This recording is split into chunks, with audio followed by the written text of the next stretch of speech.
She's just the cleaning lady's daughter. My stepmom told her friends for many years. When Dad died, turns out he left me the house and her nothing. I hired her as my cleaning lady last week. Now she scrubs the floors she used to mock my mom for cleaning. I'm Marina. My mom, Lucia, worked as a house cleaner for several families in our suburban neighborhood. She wasn't rich, but she took pride in her work and built a steady client base through word of mouth. That's how she met my father, Charles. He was an accountant at a mid-sized firm, recently widowed, and hired her to clean his modest but well-kept 3-bedroom house twice a month. Dad noticed her because she was humming while working, some old Italian song her grandmother taught her. They got talking about music, family, and life. 3 months later, they were dating. A year after that, they got married. And then they had me. We weren't wealthy, but we were happy. Mom continued cleaning houses because, as she'd say, good clients are like family to Sorrow. You don't abandon family. When I was 8, Mom was diagnosed with aggressive breast cancer. 6 months later, she was gone. Dad was devastated. I still remember him sitting in Mom's favorite armchair, holding one of her clothes and just crying. Enter Jane. She came into our lives 2 years after Mom died, when I was 10. She worked as a receptionist at Dad's firm and had bigger aspirations. She wasn't wealthy, but she was obsessed with appearing classy, always wearing department store clothes she could barely afford and putting on airs like she was somehow better than her job. From day one, she made it clear that I was an inconvenience to her social climbing ambitions.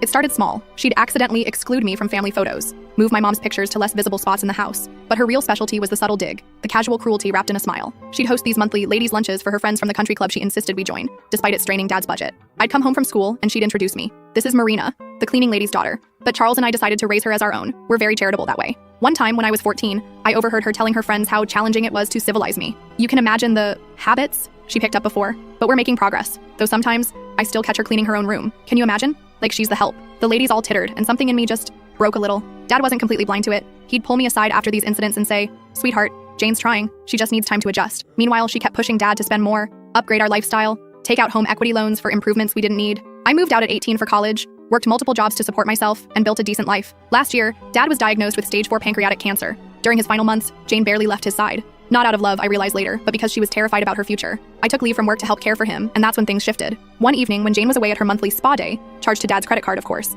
Dad asked for help with some paperwork. He seemed unusually serious. "Marina," he said, "I need to apologize. I let Jane disrespect you and your mother's memory all these years. I was a coward." He started crying, something I'd never seen before. "Your mother, Lucia, was the love of my life. Jane was just convenient, safe. I'm so sorry." He died 2 months later. The reading of the will was yesterday, and it was illuminating. The house? Mine? Dad's modest retirement savings, split between me and a local charity. Jane got a small monthly stipend, enough to live on if she budgeted carefully, but nowhere near enough for the lifestyle she'd created with Dad's credit cards. She'd been living off Dad's income, pretending to be a consultant while really just running up credit card debt. Now, at 52, she has 0 actual work experience beyond reception work, and surprise, nobody's rushing to hire someone whose main skill is pretending to be upper class. Yesterday, she called me crying about how she couldn't afford her apartment anymore, asked if I knew of any job opportunities. And you know what? I did. "Actually, Jane, I need a house cleaner. $20 an hour, 3 times a week. Can you start Monday?" The silence on the phone was deafening. I could practically hear her reeling. "You want me to clean your house? Well, you always had such strong opinions about how my mom cleaned. I figured you must be an expert by now." She started this week. She won't meet my eyes, but I noticed she takes extra care with the corners now.